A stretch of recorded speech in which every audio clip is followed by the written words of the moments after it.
old times, I ain't telling no lies, I just run it up. Never let a hard time humble us. Double up. I ain't telling no lies, I just, yeah. I ain't telling no lies, I just 5, 4, 3, 2, that's time. I got to you that morning. You might want to jump onto our YouTube page. Hi. Okay. The way I positioned my camera. Good morning, everyone. Good morning. How are you guys doing? My seats into some fela. I could lie and say I'm great. But I mean, why wouldn't you be though? Right. Life is Why happening. wouldn't you be? Yes, a lot is happening. I see we only have 1, 2, 3 people on. We just jumped on, guys. Happy Friday. Thank you for being here.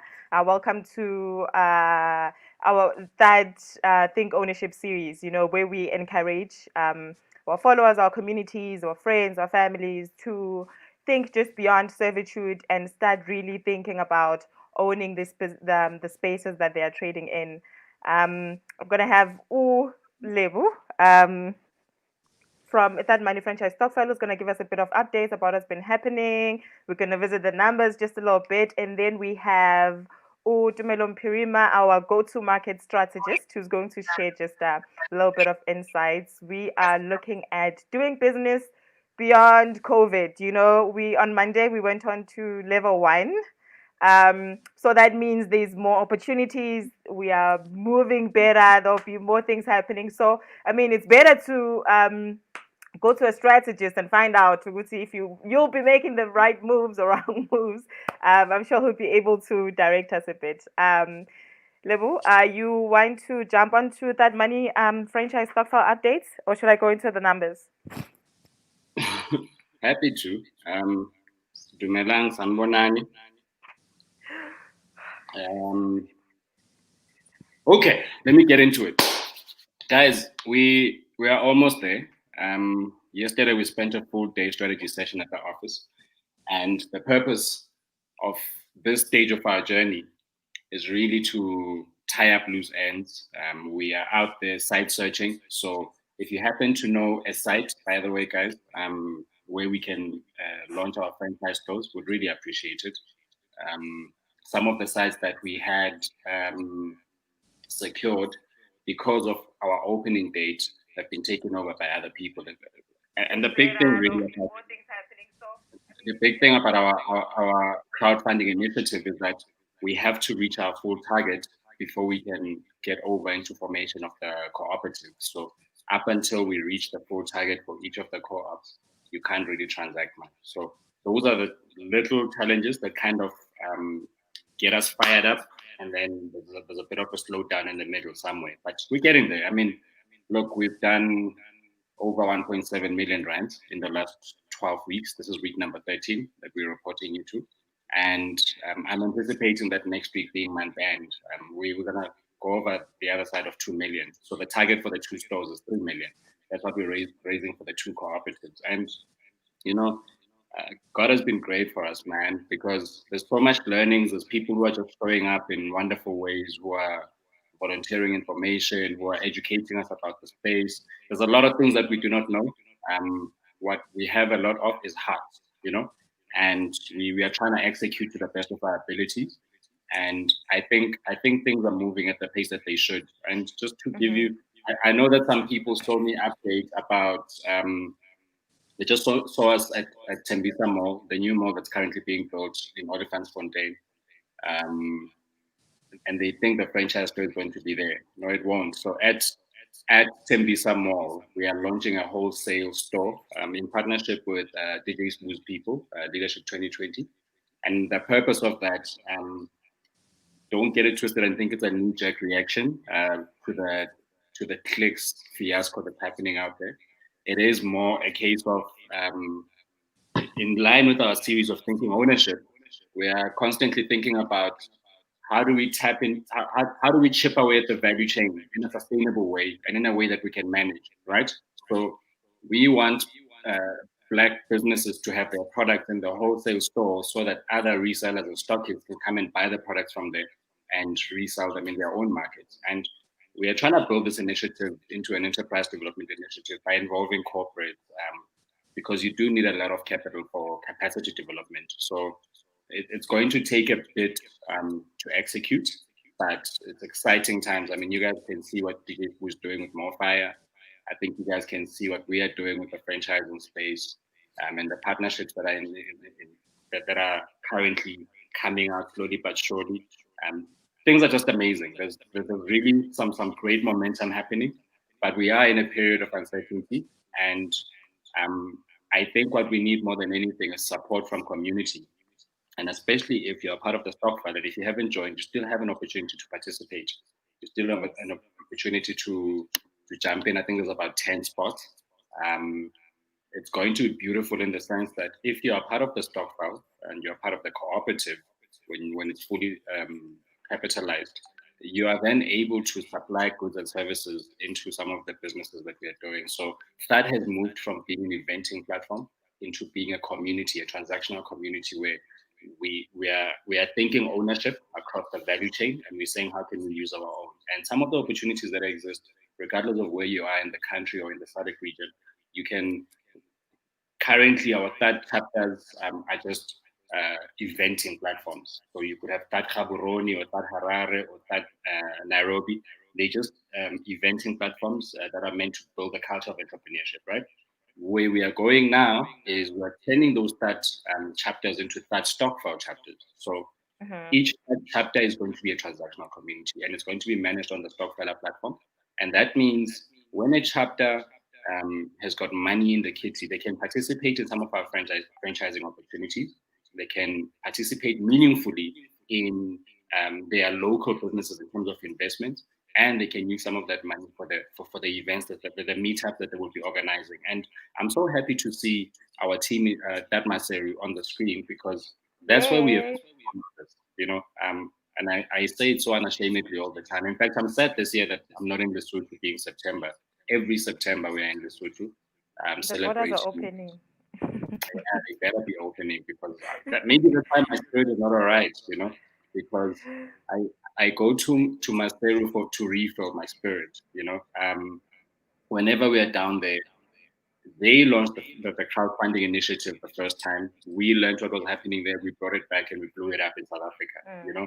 And when you think about the equity crowdfunding that they're currently doing now, and they've been doing it for about 3 years now, we learned it from there, and we come back and we implement. And obviously, each market has got its own things. Here we've got our crowdfunding platform is the People's Fund, which is a collaboration between Brown Sands, Paybook, THAD, Tuga Africa, as well as Sedaku.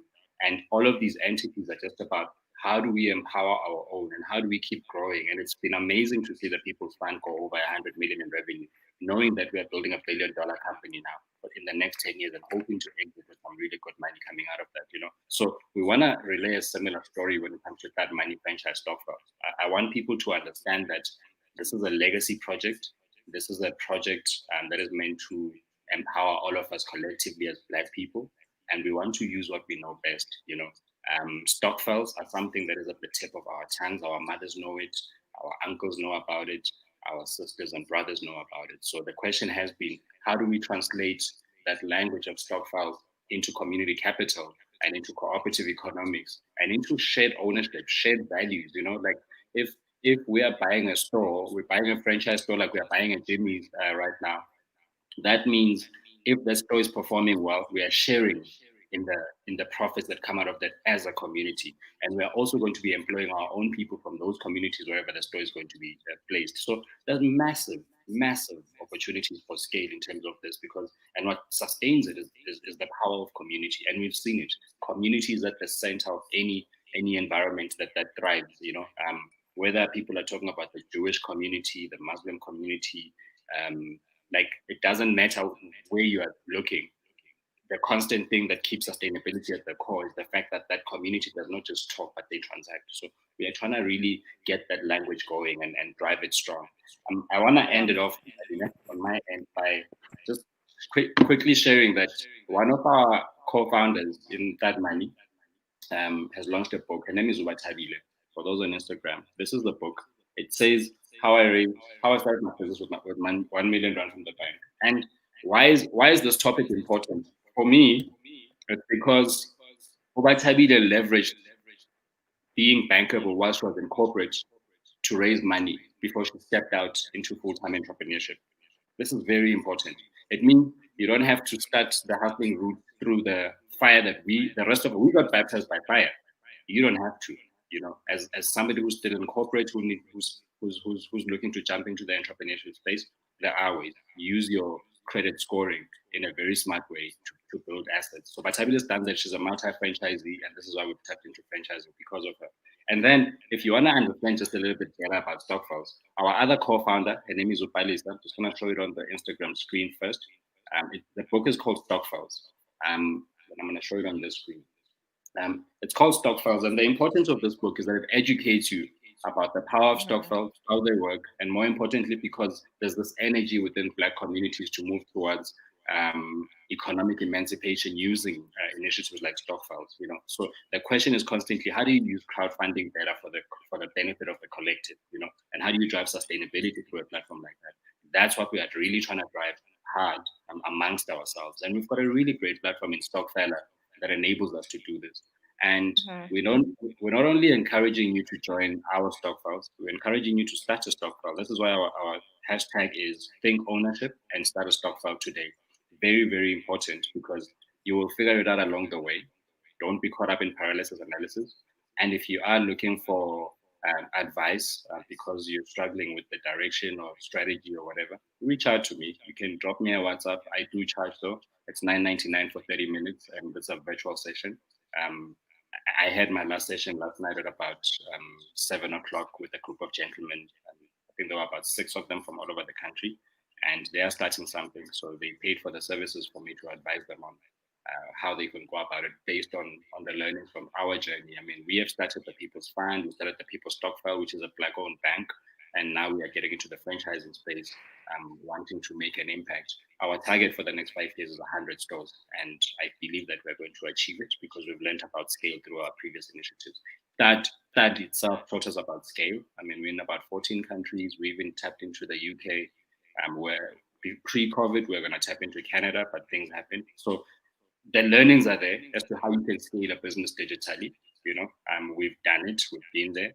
And then now we've learned about how to scale a business financially by funding entrepreneurs. We've been there through the People's Fund. And how do you get people together through a Stockfile to build a bank? We've got over 800 members putting away 100 Rand a month collectively. So the learnings are there. And just reach out to us. We're more than willing to assist in whatever way possible, but it does not come for free. The days of free are gone. Yeah. Any questions about it before I jump out? I think you said a mouthful. Yeah, you just kept going, and I was like, whoa, but wait, I thought it's all good. Do your thing, and then I can continue. By the way, Tumelo, thank you for assisting me yesterday at the office. Like, I would have crashed if you were not there. I really appreciate it. You're welcome, Grootman. You're welcome. All right, I'm out. Grootman! You liar!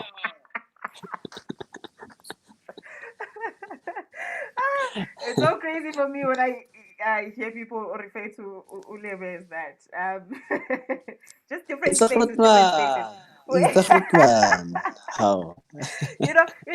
It speaks to our relationship segments that we're gonna dive into. So yes, Tumelo, I just want to know what's been happening in your world of business post-COVID. And I say post-COVID because we're on level 1. It doesn't mean the pandemic is gone. It just means, more gates are open now. More gates for trade are open. What's been happening in your world? So we'll start at the very beginning, right? We're 3 months into the year, and then things happen. All of us had plans. We're like, you know what? This year we are going to make this amount of money, we are going to grow this, our client base this much, whatever the case may be.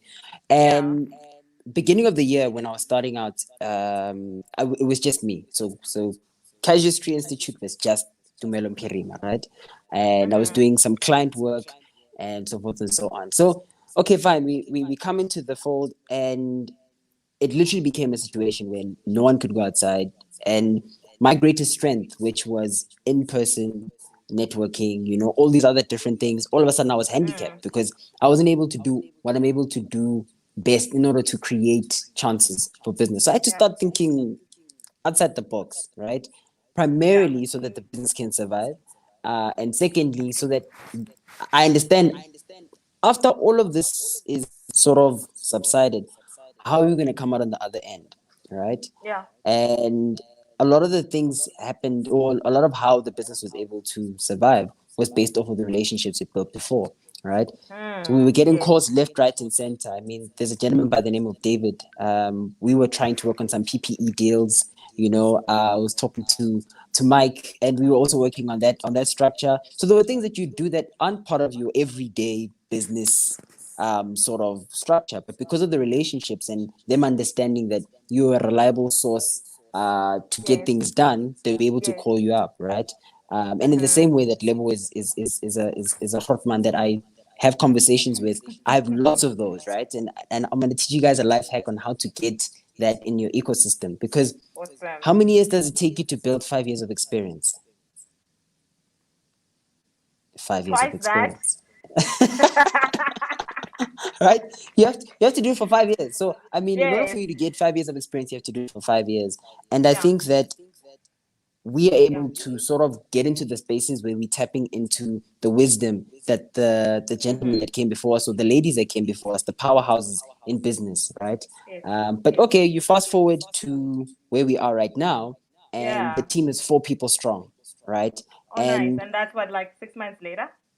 Yeah, and I think one of the things that we look at it is you have to grow through a crisis. You don't shrink, you don't fear, you don't do all these other different things. And I think that is also my disposition in terms of my faith and how I believe you'll be able to move to the other side of things. But we'll get a little bit more into that as we go. I like what you said about growing through the pandemic. I saw a video of Robert Kiyosaki. We all know the old man with the bars, Rich Dad, Poor Dad. And he said he made most money after the 2008 crash.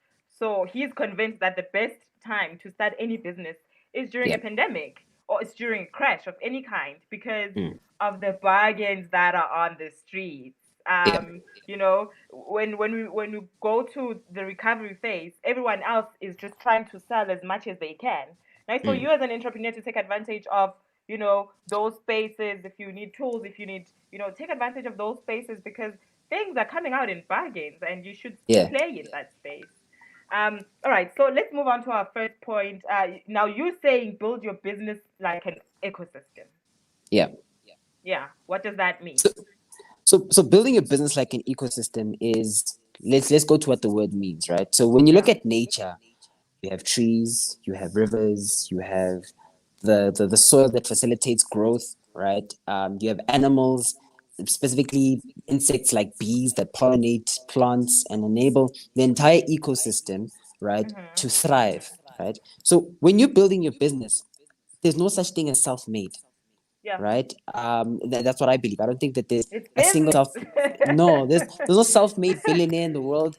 There's no self-made millionaire in the world. I think that the personification of success has sort of made people not understand what's happening in the background, right? And it's about the networks. It's about, first and foremost, the skills that you have, and also how you tap into the networks while distributing your skills, right?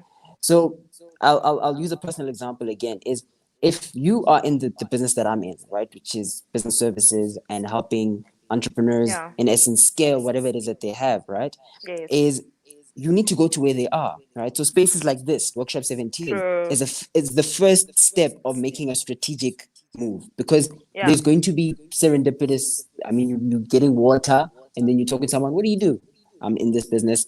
Bam, bam, bam. Few transactions later, you have a client, right? That's the first thing. So the ecosystem can only thrive in essence where how it's built within its location. So in South Africa, for example, we have wonderful weather, right? And that's why we have some of the best biodiversity in the world, right? Because of the weather and how it's built. So when you look at that structure, it's like, okay, fine, where do I need to be positioned, either from a location standpoint, even if it's digitally, but understand the business that you're in and then get to where your clients are, Yeah. right? That's the first Yeah. thing. And then the second thing is understand what you're about, you know? Yeah. Yeah. A bee's not confused about what its job is. You know, True. it knows, "Hore, this is what I'm supposed to do in order to make sure that the hive is well taken care of. I need to get this from this, and then this is how we produce honey." A lot of the time what happens is someone asks you, "What are you doing?" And you start waffling, you know, you haven't practiced your elevator pitch, as it's Yeah. said in the Yes. startup world. Yes. You don't know what's going on, you know what I mean? So Yeah. know what it is your contribution is, and never downplay it. It's not a thing of "Kyazama," you know, "Kyagereza, itse, eh, go thata," mara. No, have confidence in what it is that you're doing, what you have to contribute in, and then everyone will see for what you're worth, right? As a contributor to the ecosystem. And I think the third thing is understand who are the people that will fast track your growth, right? Like I mentioned Yes. earlier on, it takes you 5 years to have 5 years of experience, right? But when you see an ecosystem where you're like, okay, fine, there's a Slebo Khomolefe that I can have conversation with, right? There's a Roy Munetsi that I can have a conversation with, whatever the case may be, right? You are in a position now where you can have conversations with individuals that can help you avoid avoidable mistakes. Yes. You are going to make the mistakes, but avoidable ones are the ones that you're trying to make sure that you are not getting into. And Yeah. like he Yeah. mentioned earlier on, he was baptized by fire, right? You don't have to go through the exact same thing, even though it might be a similar journey. I like that, and I especially like what you said about not downplaying your service offering, because 9 times out of 10 you get robbed out of the deal because you don't understand the Yeah. dynamics of everything that you're doing. Yeah. I mean, it's all great to say, Asia, I'm a designer, but I don't have Adobe Photoshop, so I'm using Yeah. like a lesser tool than that. So I'll charge you like 250 instead of 500. No, if I'm still giving you the same quality product, I have to. Yeah. And that's a problem with us, brown entrepreneurs. I had a conversation with another marketer the other day, and he said to me, Bali, what kills black businesses is black culture. And I was like, whoa, that's like too hectic. What do you mean? What are you saying? He's like, Yeah. no, because we go to a deal, okay, no, nje yazi ngiyazama nje shem yazi, it's like a favor. And in the world of business, nobody looks at you like that. We all come together as equals, and if you don't trust your product, then they're going to quickly move you out of the way and get somebody else who understands exactly what it is that they're offering, what it is that they want, and how they will add into that ecosystem. Yeah. I like that. And then when it comes to building teams, Yeah. I had a conversation with my mentor. We often do, and and he said to me, yes, it's a he said to me, when you build relationships, especially with friends, because I had some trouble with friends and business and things like that, and he said to me, avoid making friends for the sake of making friends. Now, if there's something that motivates the business, the relationship more than the friendship, you are most likely to win, because relationships are fallible, humans are flawed and things like that. But if you want to go into business with friends, make sure that those distinctions are clear, but also avoid going into business with friends. And in the time of COVID, Tumelo, we were sort of like we were scarce of resources, so we didn't really have. All we had was the people who are around us to collaborate with. Now, as a strategist, how would you advise somebody who wants to go into business with their friends or their close ones, especially now going beyond the pandemic, because some trends are going to stick around for a very long time, but we need to protect ourselves. 100%. So I think your mentor is sounds like a very interesting guy. And I think for the longest of time I believe the same thing. Don't do business with friends. It's just Yeah. a no Yeah. no, right? And I think late last year, so there's two things that informed or almost changed my mind around this, right? I attended an event. It's called Tigers Don't Cry, Oh. and I'd never been in a room with so many smart black men, right? I was invited by Interesting. another person that I called Hortman. And in essence, the conversation was around the fourth industrial revolution, but that was the first time that I'd actually thought people were having a proper conversation about 4IR, right? And all those people in that room were friends. And all the people in that room were collaborating and doing business with one another, right? And I'm not talking about a couple of 100,000 rands. I'm talking these people are transacting in the millions with one another, right? Whew. I love So money. those are the kind of friends that I want. You know what I mean? Mm, And that comes mm, back to what mm. the mentor was saying. You don't make friends for the sake of making friends. Yeah. And Yeah. I think that it's important that we have the people that are our day ones, right? So, Yes. I Yes. mean, to the world, I'm to Melon Pima, the go-to-market strategy, whatever the case may be. But to the friends that I grew up with and all the other different people that are successful all in their own right? And with those people, I'm still just Jay. You know what I mean? And you're able to retreat to a specific place. So I think it's very important that not every friendship that you make should be transactional. You still need to have that place where people can Yes. know you for who Yes. you are and you're able Yeah. to just laugh and go play indoor soccer or basketball, whatever the case may be, and enjoy that, right? I don't think you should just be saying, we must just be the money team. Yeah, thina siyenza imali kuphela. I wouldn't mind. I'm all about the money team. Yeah, no, Which it brings me makes to my sense. next Totally point, makes which brings sense. me to my next point, which is everyone that I'm working with currently in Casuistry is a friend of mine, right? And what informed this is the second event, which is when I went to Workshop 17 Santon, I saw how the People's Fund was run. Yeah. And for the first time, I had seen a company whose culture was so raw. It was like, literally, that was my reaction, right? It felt like these people are at work, but they're not working. You know what I mean? And they've done recently 90 million in revenue, 100 million in purchase order financing. So I was like, Numbers don't lie. I mean, it works, right? And it's Yeah. just about, like you're saying, drawing that separating line in terms of saying, okay, when we are at work, Yeah. we are working, right? When we are having conversations in between, you are able to put on the different hats. And I think if people have the discipline and respect one another so much so to be able to get things done, then having business and going into business with your friends is great. However, there is such a thing as building a team prematurely, right? And I think people should understand that if you don't have a clear vision for where it is that you're going, don't bring people along with you. Yeah. Because that's when your friendships are sort of going to be Yeah. teka-teking and all these other different things. And I'm a testament to both sides of the things, right? Building a good team with friends and sometimes trying to do something too prematurely with individuals, where now you have to come back and say, "Ish, askisi man, what's king? It's that thing, ne? I didn't plan for things to go like this, you know." So it's important for you to be able to draw that distinction and say, okay, fine, Yeah. we are moving this way together. No, that works. That works. I am still one to navigate the two worlds.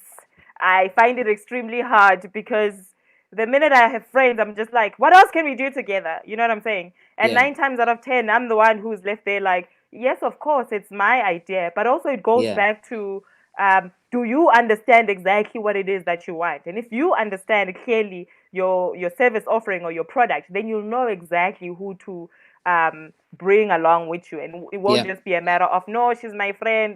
No, this one she can design my website. Yeah. There's much more value to your ecosystem. Sure, and I think to that point, right, is when you have the values tied down. So number one is with your friends, you need to have the same sort of values.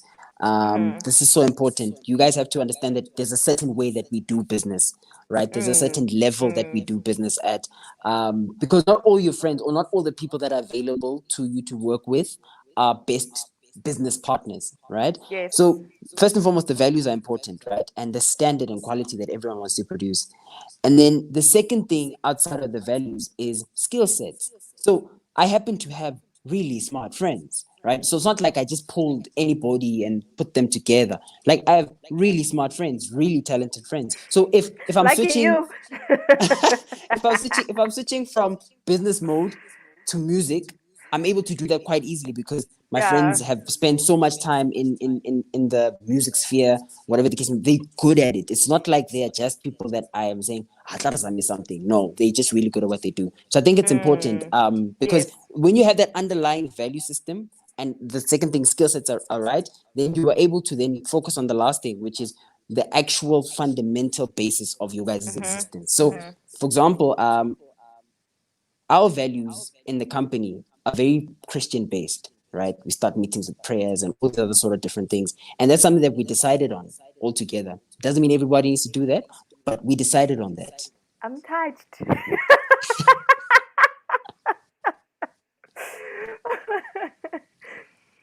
And those are strong values. Those are strong values. The most important thing that holds your ecosystem together are the things that you believe in. And if Yeah. your values are strengthened in that sense, then everybody knows exactly what they're getting into and how they should behave even before Yeah. they jump into the business relationship. I like that. I like that. Hey, you've been teaching me a lot the past few weeks. Like, I'm just waiting for that invoice. It's coming. I feel like you're gonna No says trip not to up on bother. me, like Bali. Please don't wait until 10 years later. And you know what's funny about Friends? And I saw this clip when soon after Chet Boswick passed away. Kevin Mm. Hart and Tiffany Haddish. You familiar with Tiffany? She's a Yeah. comedian. She says, she was going through some things. She lost her car. She was living in a car. She lost her house, and she was going to auditions, praying, and things like that. And she went to an audition where she bumped into Kevin Hart, and Kevin was like, "Yo, you're such a pretty girl. Why are you struggling like that?" And Mm. and I'm just rephrasing here. And she said, "No, I want to work hard for my money and things like that." And from there, Kevin was like, oh, okay, this is talent. She's pulling up, she's sleeping in her car, she's doing the most to make sure that she shows up. And from that day, so he gave her a bit of money to get herself sorted out and things like that, gave her a gig, let's say maybe $150. She says that until today, she's been trying to pay Kevin back that $150 and he will not take it back. Yeah. And I totally understand because of the business relationship, because of the value that Kevin got back from helping Yeah. this one. He didn't need for Yeah. her to pay it back. Their Yeah. ecosystem gelled so well together because they both brought in value Yeah. into the relationship. Anybody can work there tomorrow. Anybody can work there tomorrow. Nobody's going to say, "Hey, I made you," because we both Yeah. understand what we're bringing into the table. And I value relationships like that. I'm starting to build relationships like that. And man, growth is crazy. Beautiful. It's very, very beautiful. It's a beautiful journey. I went through the most with lockdown. You had to do your own growing up, but we keep learning, and it's important to keep the people who know more than us in front of Yeah. us. Yeah. Yeah, so we don't have to repeat the same mistakes. All right. And then now let's move on to maximizing on relationships, right? Yeah. Yes, we build relationships with the people that we know, our inner circles. Um, but then if those relationships don't work out in a business way, obviously these people that are within our circles can give us good references. They Yeah. know people who know other people Mhm. who can give us good business. Um, and now my thing is, right, this is also from my mentor Yeah. with introducing me to business prospects. My mentor Sure. always takes a certain percentage um, of my revenue. So if he brings me Mhm. a client and he's going to charge me 20%, because first of all, I did not go out to look for that client. So he will take like 20% or whatever the deal is at the time, however the deal is structured. He will take a certain percentage because he brought me the work. I'm getting Yeah. paid at the end of the day. Yeah. So I like relationships like that. I did not Yeah. always agree with that method because I was like, no, it's my money. But if I was Yes. just sitting at home and I did not have this client, I would not have made that money. So for me, it's relationships like that that make sense. And what do you have to say about maximizing on your relationships for So, business so, so, purposes? so your mentor is a very smart guy, in the sense that he understands that he is reducing your cost of acquisition, right? Which is money you would have spent in any case trying to get the clients. Probably would have spent Okay. more money, right, trying to get the client, because at the end of the day, you have to spend money to try and acquire clients, right? So whether or not you're spending on boosts on social media, or you're spending airtime making calls, all these other different things. Now, what they've Yes. done is reduce that effort, right? And also because it's a referral, uh, and I'm assuming you mentor someone that's really trusted within the business sphere, Yeah. then it's an easy transaction for you, right? So Yes. I've that got comes back backup. to, Yeah. that comes back to something that you were asking with how do we make sure that we are getting clients within the ecosystem, right? So I think of it in multiple ways. There are people that are connectors, there are people that are influencers, and there are people that are decision makers, right? Yes. So when you know that Mbali can connect me to Sleboho, for example, right? Then the relationship there can be fostered, be able to get uh, from Mbali to Sleboho. Obviously, you're not using her, but you want to have an organic relationship with Mbali, and you want to have an organic relationship with Sleboho, right?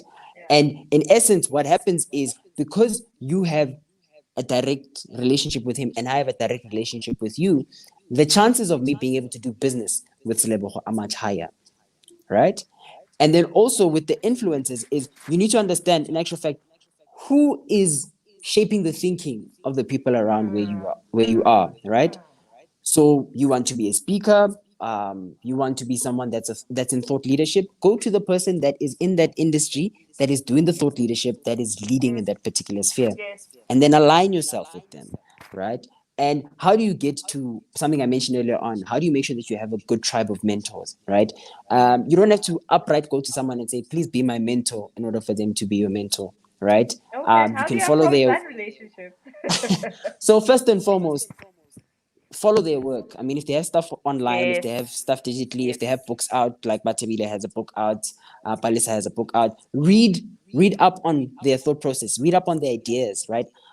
Absorb everything that you can, with the free digital platforms that exist, or with the books that you are able to get, right? Understand what their philosophy is around that.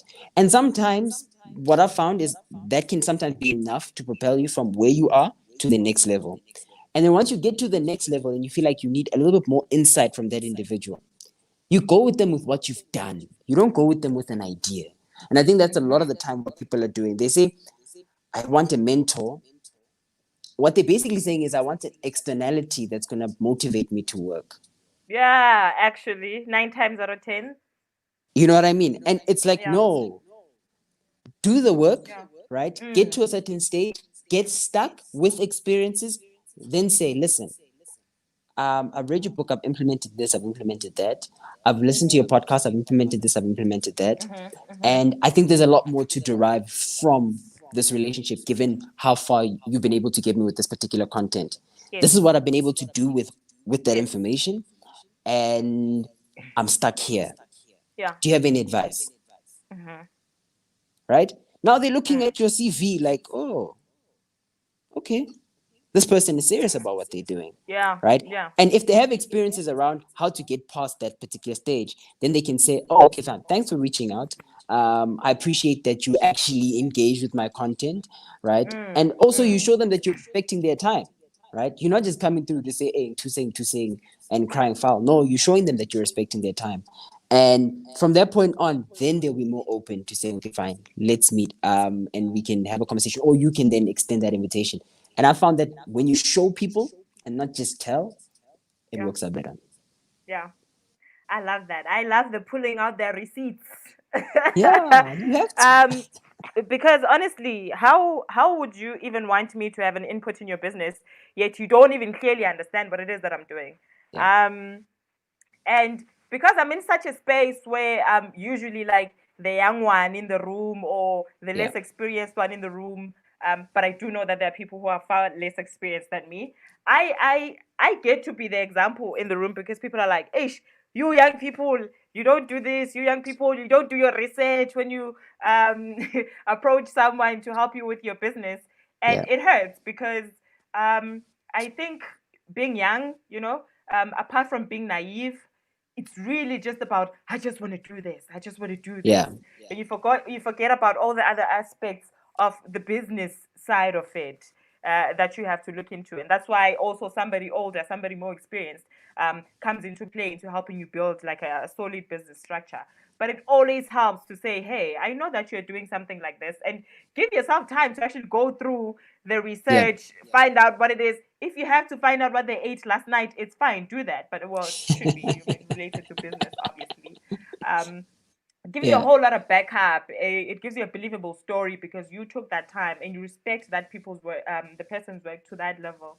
Imagine coming to me and be like, "Hey, I heard you're a writer," and I'm like, "Oh, really? Which one of my stories did you like?" Sure. You understand already? I'm like, no, you want to take advantage of me. I know that you're coming with intention. Yeah. But listen, people buy people. If you can Yeah. sell me an emotion, if you can fulfill Yeah. me, because ego is such a thing.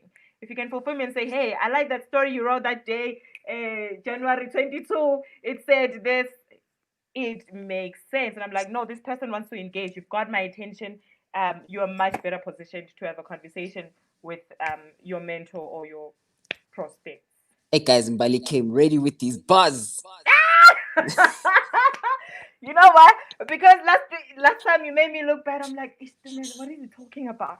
Like, then business dictionary on the side on some. What is it? You found me on a bad day. I know you've been in gym. You've been in gym. It's showing. You've been in gym. But Yeah. like I said, talking to you actually makes me so much smarter. I love that the conversations, they make sense because I'm not that Mm. business savvy. So I appreciate simple conversations um, that talk about business because all I know is what I know, is what I want to do. I know that I'm a designer. I know that I'm a writer. I know that I do this. But beyond that, I often get stuck on how do I approach this because not everything has to be approached with one method. Yeah. And that So speaks to, you got I the think that bars. speaks to, I think that speaks to, thank you so much for the kind words, Mbali. And I think that speaks to the mission of that, and that the mission of what it is we're trying to do is when you understand that the ecosystem is about helping one another, and Slebogo says business grows at the beat of at the speed of trust, right? And that's so true because coming back to the Grootmans, it's that person that can be a potential mentor, right? Is a potential client, is a potential Yeah, referral, yeah. is a potential of so many different things. So you need to show up to situations ready. It's not just I want you to help me with this particular thing. It's like eagles fly with eagles, right? And you learn very quickly that the business community is very small.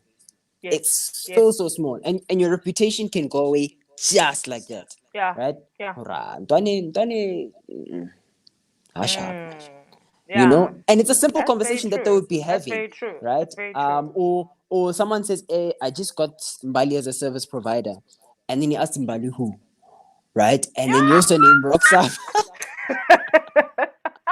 Right? Receipts. You know, and they're just like, really? I worked with them about 2-3 years ago, and it Aish. wasn't a great experience. Aish. You know what I mean? Yeah. So you Yeah. you want to And make you want business to make sure, gone. yeah, you want to make sure that even when you do your mistakes, own up to them, right? Mm-hmm. And face up to whatever situation that was broken, and in some shape or way try and fix that right then and Mm-hmm. there, right? Don't let people now start calling you and you ghosting them, and it's all these other different things. And I mean, these are all the different mistakes that you learn from, but it's important that you understand that it's a very small world. Respect everyone's time, respect everybody, and you will go really, really far. I think that comes back to the values thing that we were talking about. Yeah. If you have a specific decision that you made about, I do business like this, Yes. actually business opportunities Stick to will it. pick themselves. Yeah, business opportunities will pick themselves. And you're like, yeah, these guys are coming to you and they're saying, there's some nyaga nyaga corruption coming through, and you say, no, my values don't agree with that. Yes. Yes. Intention. Oh my gosh. Thank you so much, Tumelo, for joining. Do you have any parting shots? I mean, we're on level 1, post COVID. Yes. What should small businesses expect? Maybe where we're leaning to mostly. Yeah. What's next, actually? So I think we've been doing some research around this, and Terry's been really great with setting up our structures, right? So she's the director of research and development at Casualstream. So we've been looking at a lot of change management, and I think when businesses are thinking about how they're going to be selling new products, new solutions, given the new normal, right? Really consider how painful is it going to be to employ this new thing, right? Think about how painful is it going to be to change the different structure, and really be empathetic towards how people are feeling. It's been a really rough couple of months for a lot of people and for a lot of businesses, right? So I think now more than ever, it's important for people to show their human side. And it's maybe a very counterintuitive thing to say as a business person, but I think that the people that are going to come out on the other side winning are the ones that took time to listen, are the ones that took time to actually think about the problems that people are facing and come with a really conducive structure. It's not the time to just sell what you've already pre-built, right? This is from a business services perspective. And for people that are selling products, specifically tangible things, right? Think about really interesting ways that you could be partnering with different sort of distribution channels. If you were making, let's say, forks, for example, right? And you're looking to get onto an e-commerce store, but you don't want to build one from the ground up, right? Have conversations with people that are there. Understand how are you guys working on your margins, right? What would be an attractive margin for me to be on your guys' online store, right? And then have conversations that, I mean, a lot of people are building e-commerce sites. It's not just the Takealots that exist. It's not just all those other different things. But That look industry at is booming. Hey? 100%. So if you're thinking that building one from the ground up isn't worth your time or isn't in your budget currently, just look people up. And I think people don't understand that founders, MDs, CEOs, specifically of startup businesses, make so many calls outbound, right? That they are very grateful when an inbound call comes in and someone says, listen, I'd like to collaborate. I have this. This is how we'd like to do the different things, right? So don't be afraid to just literally Google someone, pop them a LinkedIn. I think a lot of the relationships I was able to build during this time is some of the people that are normally not available at all were sitting still at home. So I was just like, LinkedIn, Mr. Sir, how are you doing? Can we work together? They're like, sure. You know, or you make particular calls. But I think right now it's about you showing your human side and really showing that you care. It's not about what are the hacks, what are the 5 things that you can do, what are the be organic. No man. No, be organic. Man. No. Be organic, be natural, and make sure that you really understand what problems people are facing and listen. I think that's the important part. Listen. I like that. Oh my gosh. Thank you so much. Thank you so much for being here, Tumelo. I really appreciate you. I really appreciate your bars. I just want to say for That Money Franchise Stockfile, guys, we are only left with 14 spots. So if you haven't joined, good luck, because it's going to be end of the month soon. Hopefully, you will still find space. 14 is not a big number, and we are sitting at just a little over 1.7 million. So it's been really great to see all of us collaborate in this space. Let's keep pushing. We've got week 14 coming up next. Probably the numbers are gonna get bumped up next week because we all know. But hey, keep coming through, and we're looking forward to bringing you the updates. Have a look out for our newsletter on every Tuesday, and then everything else you can just contact us on our social media if you have anything. Thank you so much. Have a great Friday. Thank you, Mali. Cheers.